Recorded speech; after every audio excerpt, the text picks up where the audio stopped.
Good morning dear students, कैसे हो आप सब। उम्मीद करता हूँ आप बहुत अच्छे होंगे और ईश्वर से मेरी ये हमेशा ही प्रार्थना रही है। तो प्रिय विद्यार्थियों, आज हम एक न्यू टॉपिक शुरू करने जा रहे हैं। इस टॉपिक के अंदर हम आपको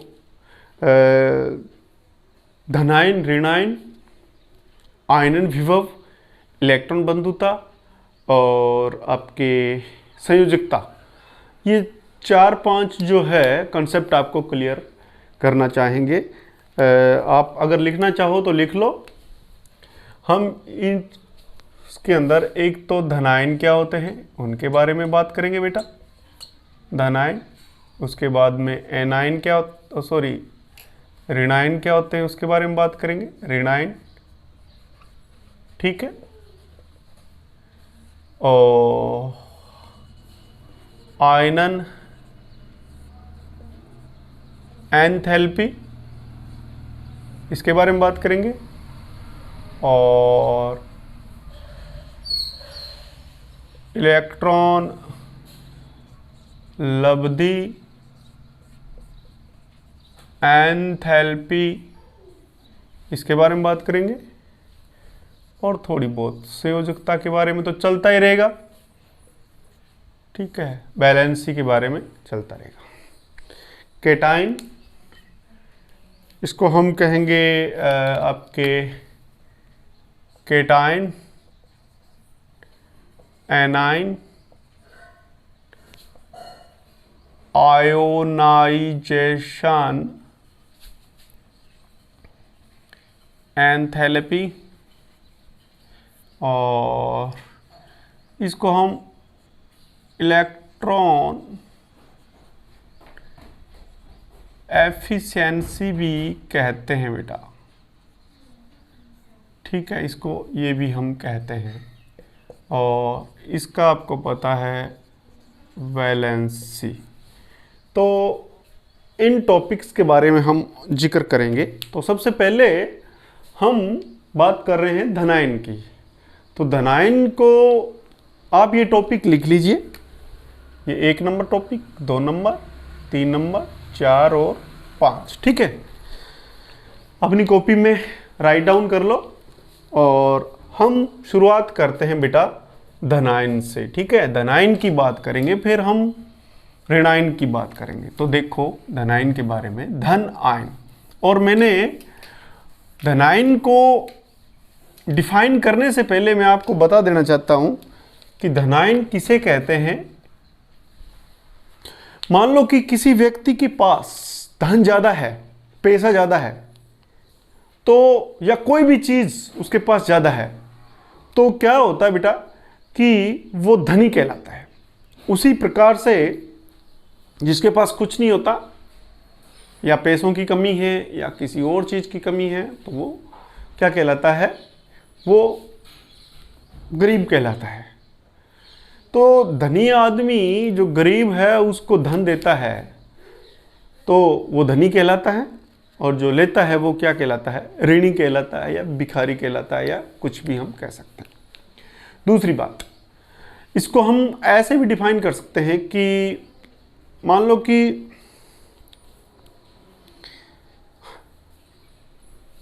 एक व्यक्ति है, उसके पास जितनी उसकी इनकम है या जितनी उसकी आमदनी है, वो अपनी आवश्यकताओं को अगर पूरी कर लेता है, तो उसके पास जो शेष धन बचता है वो अगर किसी को दे देता है तो उसको कोई ज़्यादा फर्क नहीं पड़ता, क्योंकि उसका स्वयं का जो है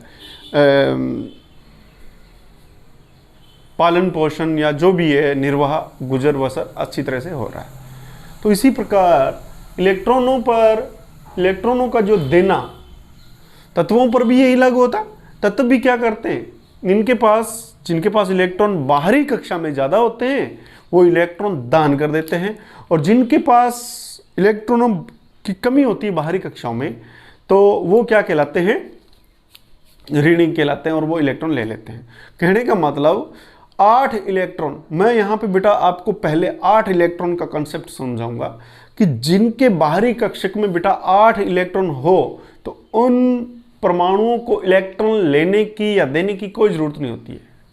जैसे अपने बात करें निष्क्रिय गैसों के, तो निष्क्रिय गैसों के जो बाहरी जो कक्षक होते हैं बेटा, उनमें जो इलेक्ट्रॉन होते हैं, जितनों की आवश्यकता होती है, जितने चाहिए उसको उतने के पूरे भरे होते हैं।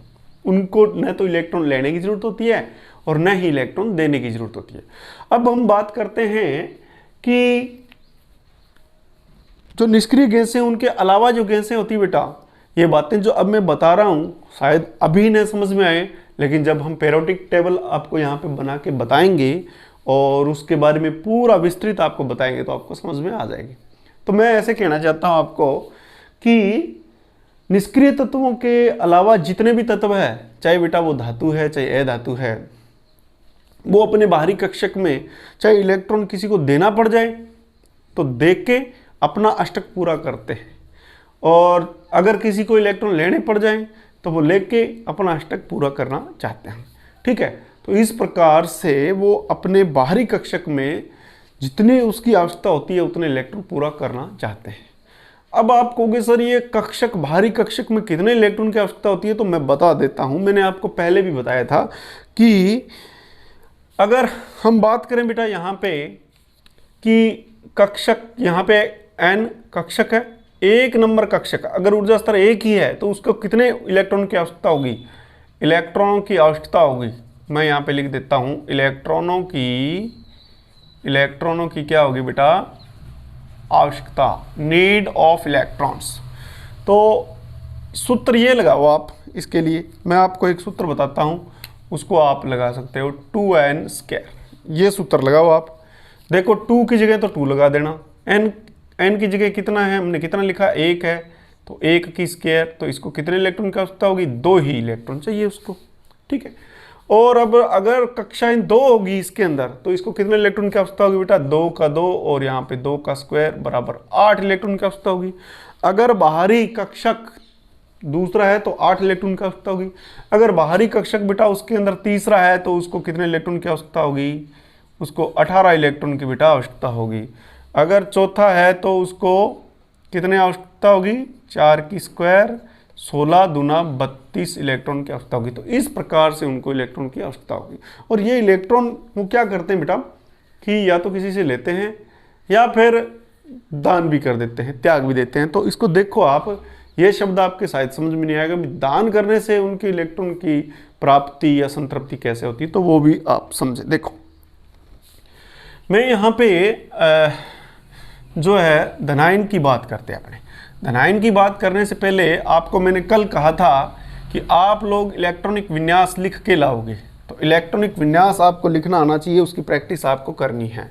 तो इलेक्ट्रॉनिक विन्यास हम लिख लेते हैं, यहाँ पे हमारे काम आएगा, बार बार हमें दिक्कत नहीं आएगी। ये आ गया आपके बेटा 1s2, फिर ये आ गया बेटा 2s2, फिर यहाँ पे 2p6, यहाँ पे बेटा 3s2, यहाँ पे 3p6, यहाँ पे 4s2, यहाँ पे 3d10। ये इलेक्ट्रॉनिक विन्यास है बेटा। ये पहली कक्षा है और ये दूसरी कक्षा है, ये तीसरी कक्षा है, ये चौथी कक्षा है। अब हमें क्या करना है, हम लेते हैं बेटा आपके यहाँ पे एक सोडियम की बात करेंगे, सोडियम का हम लेंगे। तो सोडियम का हम क्या करेंगे बेटा, इलेक्ट्रॉनिक विन्यास लिखेंगे और सोडियम का इलेक्ट्रॉनिक विन्यास आपके सामने है बेटा 1s2। हमें कितने करने, 11 करने। तो इसमें देखो बेटा ये 2 है, ये 2 4 है, मैं ऊपर वाले घात की बात कर रहा हूँ।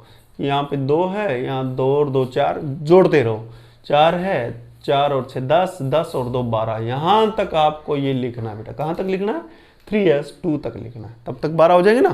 तो आपको यहाँ तक पहले ये लिखो, फिर उसके बाद में आप ये लिखो 2s2, फिर ये लिखो 2p6, फिर 3s1 लिखना पड़ेगा बेटा, क्योंकि यहाँ पे हमें 11 करने ऊपर वाली ये गिनती 2, तो 4 6 10 और 11।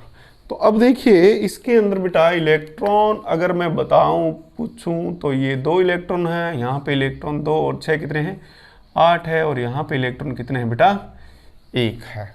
अब सुनिए कि ये अपने बाहरी कक्षक में 8 इलेक्ट्रॉन पूरा करना चाहते हैं। तो देखो ये आ गए आपके प्रोटॉन, ये आ गया न्यूट्रॉन। ठीक है, और इसकी जो बाहरी कक्षा है वो है आपके पास, ये बाहरी कक्षा है, कितने हैं बेटा इसमें, एक इलेक्ट्रॉन, ये आ गया आपके पास दो इलेक्ट्रॉन, ये बेटा कितने इलेक्ट्रॉन है, एक इलेक्ट्रॉन, दो इलेक्ट्रॉन, तीन इलेक्ट्रॉन, चार इलेक्ट्रॉन, पाँच इलेक्ट्रॉन, छः इलेक्ट्रॉन, सात इलेक्ट्रॉन, आठ इलेक्ट्रॉन, और ये बाहरी कक्षा ये।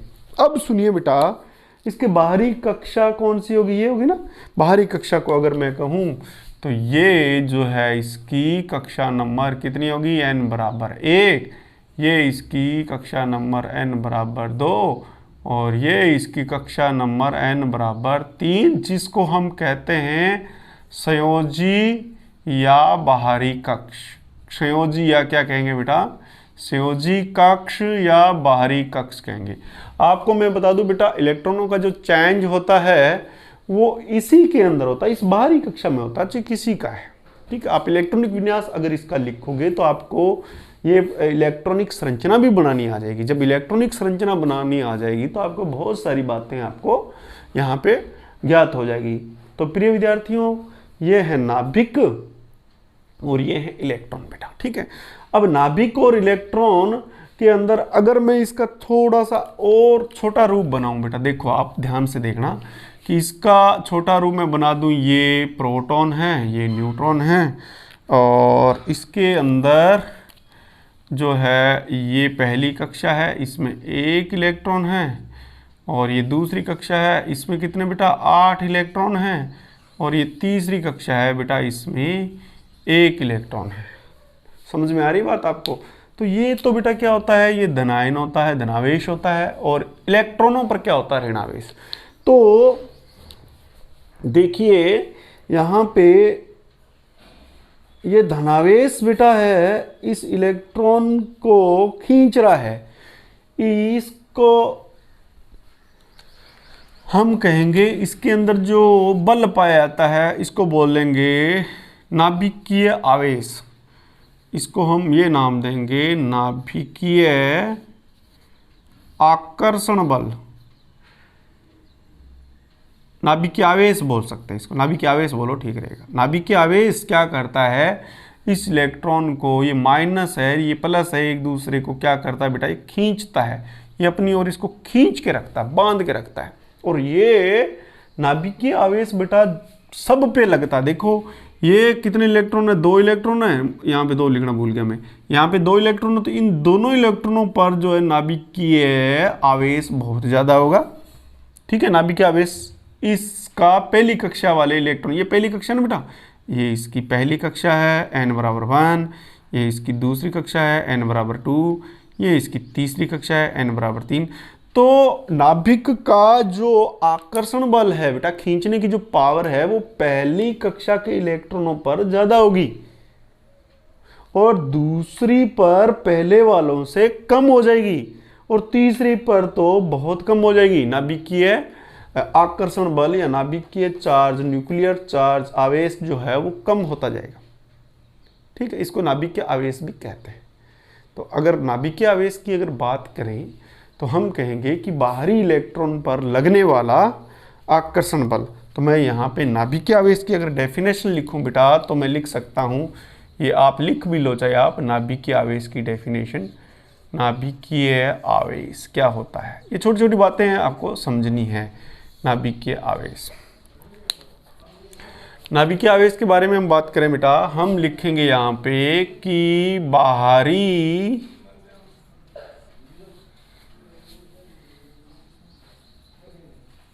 इलेक्ट्रॉनों पर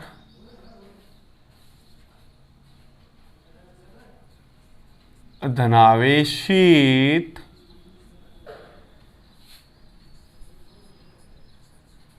नाभिक के द्वारा लगने वाला कैसा बल बेटा, आकर्षण बल क्या कहलाता है, नाभिकीय आवेश या एक शब्द और जोड़ सकते हो, प्रभावी नाभिकीय आवेश भी इसको कहते हैं, कहलाता है, कहलाता है। ये है बेटा। और जैसे जैसे कक्षाओं की संख्या बढ़ती जाती है, नाभिकीय आवेश कम होता जाता है। ठीक है, नाभिकीय आवेश क्या होता जाता है, जैसे जैसे परमाणु का आकार बढ़ता जाता है उसका नाभिकीय आवेश क्या होता जाता है, कम। अब मैं आपको एक बात और बताता हूँ, इसको और तरीके से समझते हैं। मान लो हम सर्दी के अंदर क्या करते हैं, आग के ऊपर सारे अलाव सेक रहे होते हैं या अपने हाथों को गर्म कर रहे होते हैं। तो आप देखो जो पास में खड़े होते हैं ना बेटा, उनको आग क्या है, उसका आग का सेक या तप या हीट ज़्यादा लगती है, और थोड़े दूर होते हैं उनको थोड़ा कम लगता है, और दूर होते हैं उनको थोड़ा और कम लगता है। वही चीज़ बेटा यहाँ पे, ज़्यादा माइंड में स्ट्रेस करने की ज़रूरत नहीं है। तो ये नाभिकीय आवेश जो पास वाले जो इलेक्ट्रॉन है उन पर ज़्यादा लगता है। ठीक है, आप यहाँ पे एक छोटी सी बात लिखना चाहो तो लिख लेते हो कि जैसे जैसे कक्षाओं की संख्या बढ़ती जाती है, नाभिकीय आवेश क्या होता जाता है बेटा, कम होता जाता है। अब मैं आपको एक बात बताना चाहता हूँ कि अगर बेटा ये आकर्षण बल से बंधे होते हैं, अगर इन इलेक्ट्रॉनों को निकालना हो हमें, तो हमें बाहर से एक ऊर्जा देनी पड़ेगी। ठीक है, और इनको बहुत ज़्यादा ऊर्जा देनी पड़ेगी बेटा, निकालना बड़ा मुश्किल है। फिर उसके बाद में 8 जो इलेक्ट्रॉन दूसरी कक्षा के हैं उनको निकालना थोड़ा इनसे थोड़ा सरल है, और बाहरी कक्षा के इलेक्ट्रॉन को निकालना धीरे धीरे क्या हो जाएगा, आसान हो जाएगा। तो कहने का मतलब मैं ऐसे कहना चाहता हूं कि जो आकार अगर बड़ा होता जाएगा, अगर इस चीज का आकार बड़ा होता जाएगा तो ये इलेक्ट्रॉन जो है वो नाभिक से दूर होता जाएगा। आकार बढ़ने से नाभिक की और इलेक्ट्रॉन की, बाहरी इलेक्ट्रॉन की दूरी ज़्यादा हो जाएगी, तो क्या हो जाएगा बेटा, इसका आकर्षण बल भी क्या हो जाएगा, कम हो जाएगा। तो इसको निकालना भी क्या हो जाएगा, आसान हो जाएगा। तो हम बात करते हैं, वापिस शुरुआत करते हैं। आपको नाभिकीय आवेश के बारे में भी पता चल गया, इसका नाम है प्रभावी नाभिकीय आवेश। प्रभावी नाभिकीय आवेश का मतलब क्या है कि इलेक्ट्रॉन जो बाहर के इलेक्ट्रॉन हैं, बाहर जो नाभिक के चारों ओर जो इलेक्ट्रॉन हैं उन पर नाभिक का आकर्षण बल प्रभावी नाभिकीय आवेश कहलाता है। और जैसे जैसे कक्षाओं की संख्या बढ़ती है या आकार बढ़ता है परमाणु का, तो नाभिकीय आवेश भी बाहरी इलेक्ट्रॉनों पर क्या होता है, कम होता जाता है। तो ये बात आपको ध्यान रखनी है। अब हम बात करते हैं बेटा कि धनायन के बारे में, धन आयन के बारे में थोड़ी सी बात और कर लेते हैं। अब सुनिए वापिस कि मान लो कि ये इसके पास है इलेक्ट्रॉनिक विन्यास, इसका आपके पास है सोडियम का, वो है 2, 8 और 1 है। अब अगर इसने एक इलेक्ट्रॉन बेटा, ये जो इलेक्ट्रॉन है अगर इसने त्याग दिया, एक इलेक्ट्रॉन इसने बेटा त्याग दिया, ये कक्षा में वापस बनाता हूँ। मान लो एक इलेक्ट्रॉन इसने, हमने कोई बाहर से ऊर्जा दी तो ये इलेक्ट्रॉन यहाँ से निकल गया। तो जैसे ये इलेक्ट्रॉन बेटा निकला तो आप देखो ये इलेक्ट्रॉन एक निकल गया, निकलने को हम यहाँ से दर्शाएंगे। एक इलेक्ट्रॉन निकलने के कारण अब इसका जो आकार है, अब देखो बेटा इसका आकार जो है ये आ गया आपके पास प्रोटॉन और ये न्यूट्रॉन। अब इसका आकार जो है घट जाएगा, क्या हो जाएगा, आकार इसका घट जाएगा। यहाँ पे ये और यहाँ पे ये, देखो बेटा ध्यान से देखना, ये पहली कक्षा 2 इलेक्ट्रॉन हैं, ये दूसरी कक्षा 8 इलेक्ट्रॉन हैं। तो बेटा तीसरी कक्षा कहाँ गई भाई, हमने क्या दी, इसको ऊर्जा दी जिसके कारण ये इलेक्ट्रॉन निकल गया। निकलने के कारण एक ही इलेक्ट्रॉन बाहरी कक्षा में रहता है, वही अब रह नहीं रहा है, तो कक्षा भी समाप्त हो जाएगी। तो अब जो है बेटा, ये सोडियम का जो इलेक्ट्रॉनिक विन्यास, ये सोडियम है, इसका इलेक्ट्रॉनिक विन्यास आपके पास 2 8 1 था ना बेटा। अब इसका सोडियम का जो है विन्यास 2 8 रह गया बेटा, विन्यास। यानी कि पहले बाहरी कक्षा कौन सी थी मेरे बच्चों? पहले बाहरी कक्षा थी ये आपके सामने, ये बाहरी कक्षा थी इसकी, ये बाहरी कक्षा थी, ये बाहरी कक्षा या संयोजी कक्षा ये थी। हम इसको लिख सकते हैं ये बाहरी कक्षा है, ठीक है। और इसमें n बराबर क्या था? 3 था। अब बाहरी कक्षा क्या है बेटा इसकी, जो बनने के बाद में, इलेक्ट्रॉन देने के बाद में, अब बाहरी कक्षा ये है और इसका n बराबर कितना बेटा? 2 है।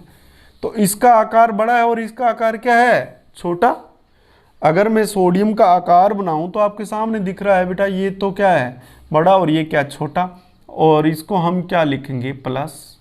प्लस क्यों लिखा? जो इलेक्ट्रॉन देता है उस पर हम प्लस लिखेंगे, जितने इलेक्ट्रॉन देते हैं उतने ही हम इस पर गिनती लिखेंगे। अगर यहाँ पे +1 लिख दूं तो भी गलत नहीं है, लो जी 1 इलेक्ट्रॉन इसने त्यागा है। अगर न लिखूं तो भी आप इसको समझ लेना कि ये 1 ही है। अगर 2 लिख देता यहाँ पे तो इलेक्ट्रॉन 2 त्यागे हैं, ठीक है। तो ये क्या है बेटा? उदासीन परमाणु है। उदासीन किसको कहते हैं? जो न तो किसी के साथ में इसने बंद बना रखा है, अकेला ही है बिल्कुल। तो हमने यहाँ पे अकेले सोडियम की बात की थी। सोडियम ने 1 इलेक्ट्रॉन त्याग दिया, त्यागने के बाद में अब इसकी बाहरी कक्षा पहले 3 थी, अब बाहरी कक्षा कितनी होगी बेटा? 2 होगी, ठीक है।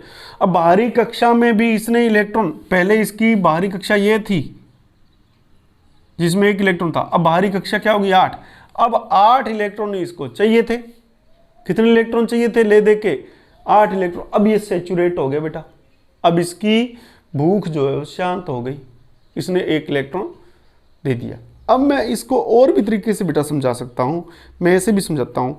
मान लो कि किसी व्यक्ति को डाइट जो है उसकी मान लो 6 रोटी की है, 6 रोटी की है और वो 2 जने बैठे हैं खाना खाने। अब एक व्यक्ति को जिसकी भूख 6 है, ठीक है, और दूसरा व्यक्ति है उसकी भी मान लो 6 है। अब एक व्यक्ति को रोटी मिल गई 10 और एक व्यक्ति को रोटी मिल गई 4, ठीक है। तो वो क्या करेगा? सॉरी, एक को रोटी मिल गई 8 और एक को मिल गई 4, तो वो क्या करेगा? जिसके पास 8 है उसको भूख तो 6 रोटी की है, वो 2 रोटी किसको दे देगा? 4 वाले को दे देगा। तो उस दोनों के पास क्या हो जाएगी? 6 रोटी हो जाएगी और दोनों की भूख शांत हो जाएगी। इसी प्रकार की इनकी भूख जो है ज़्यादातर 8 की है। तो अब इनके पास एक्स्ट्रा है, ये एक्स्ट्रा आ गया एक, तो ये इलेक्ट्रॉन दे देगा। मैंने इसको पहले भी आपको समझाया है और भी उदाहरण से मैं समझा देना चाहता हूँ आपको बेटा, कि धनायन क्या करते हैं। धनायन का ये कॉन्सेप्ट होता है कि वो ले दे के अपने बाहरी कक्षा जो भी बनाते हैं उसमें 8 इलेक्ट्रॉन रखना चाहते हैं। चाहे उनको इलेक्ट्रॉन किसी को देना पड़े तो भी उनके बाहरी कक्षा में 8 इलेक्ट्रॉन होने चाहिए, चाहे उनको इलेक्ट्रॉन किसी से लेना पड़े, बंद बनाना पड़े, तो भी इसकी बाहरी कक्षा में 8 इलेक्ट्रॉन होने चाहिए, ठीक है। अब सुनिए बात, अब इसने इलेक्ट्रॉन देखो बाहरी कक्षा से 1 इलेक्ट्रॉन त्याग दिया, हालांकि इसकी कक्षा बिल्कुल समाप्त हो गई। यहाँ पे बाहरी कक्षा इसकी जो थी उसमें 1 इलेक्ट्रॉन था, वो उसने त्याग दिया, अब इसकी बिल्कुल कक्षा समाप्त हो गई। फिर भी इसकी अब बाहरी कक्षा, नई कक्षा कौन सी बन गई? दूसरी, यहाँ पे तीसरी थी, ठीक है। तो इस बात का आपको ध्यान रखना है। अब मैं इसको ऐसे भी समझाता हूँ बेटा, मान लो अपने पास छुट्टे रुपए हैं, मान लो 2-3 है, चेंज जिनको अपने छुट्टे पैसे कहते हैं, सिक्के हैं। अब बच्चे मांगते रहते हैं, मांग लेते हैं, जी हमें टॉफ़ी खानी है ऐसे, तो हम उनको दे देते हैं, ठीक है। टॉफ़ी के लिए हमने उनको 1 रुपया दे देते हैं, चलो 2 रुपया है तो भी दे देते हैं, 3 है तो भी दे, 4 है तो भी देने की कोशिश करते हैं। अगर हमारे पास अगर 5 रुपए हैं तो बेटा हम नहीं देते, वो 5 का सिक्का हम रखना चाहते हैं, हम अपने गुल्लक में या जो भी सेविंग कर रहे हैं उसमें डाल देते हैं। उसी प्रकार ये टेंडेंसी होती है कि मान लो कि किसी के पास 10 रुपए हैं, सॉरी 8 रुपए हैं, तो वो 2 रुपए लेने की फिराक में होता है, कहीं से लेके मम्मी से, पापा से, बच्चों की ये इच्छा होती है कि 10 रुपए कर ले। कभी कभी तो ऐसे होते हैं कि वो 8 रुपए की जो सिक्के हैं तो पकड़ा देते हैं और मम्मी या पापा कहते हैं 10 रुपये आप हमें दे दीजिए। तो ये बिल्कुल नेचर जैसी आपकी नेचर है वैसी वैसी इन तत्वों की भी नेचर होती है बेटा। अगर इनके पास में, मेरी बात को ध्यान से सुनना, अगर इनके पास एक इलेक्ट्रॉन है तो भी ये दे देंगे। किसमें? बाहरी कक्षा में बात कर रहा हूं, ये बाहरी कक्षा। अगर इनके पास में 2 इलेक्ट्रॉन है बेटा तो भी ये देने की कोशिश करेंगे, 3 है तो भी दे देंगे, 4 है तो भी दे देंगे, लेकिन 5 होने पर ये देंगे नहीं बेटा, ध्यान रखना इन बात का। फिर ये इलेक्ट्रॉन लेने की प्रवृत्ति रखते हैं। ये 8 इलेक्ट्रॉन पूरा करना चाहते हैं, 5 इनके पास है और 3 कहीं और से लेंगे, तो ये धनायन नहीं बनाएंगे, फिर ये ऋणायन बनाएंगे। अगर 6 हैं तो कितने इलेक्ट्रॉन लेंगे? 2 इलेक्ट्रॉन लेंगे और ऋणायन बनाएंगे। अगर इनके पास 7 है तो 1 इलेक्ट्रॉन है, अगर 8 है तो कुछ नहीं लेंगे। ठीक है, तो इस बात का आपको ध्यान रखना। अब ये मैं वापस आपको यहाँ पे एक चीज़ और बताना चाहता हूँ बेटा, कि इसने जो हमने इलेक्ट्रॉन को बाहर निकालने के लिए जो ये नाभिकीय आवेश जो इस पे लग रहा है, इसको तोड़ने के लिए बाहर से जो हमने इसको ऊर्जा दी है, इसको क्या कहते हैं बेटा? आयनन विभव कहते हैं या आयनन एंथैल्पी कहते हैं। ये ध्यान रखना, आयनन एंथैल्पी, आयनन एंथैल्पी।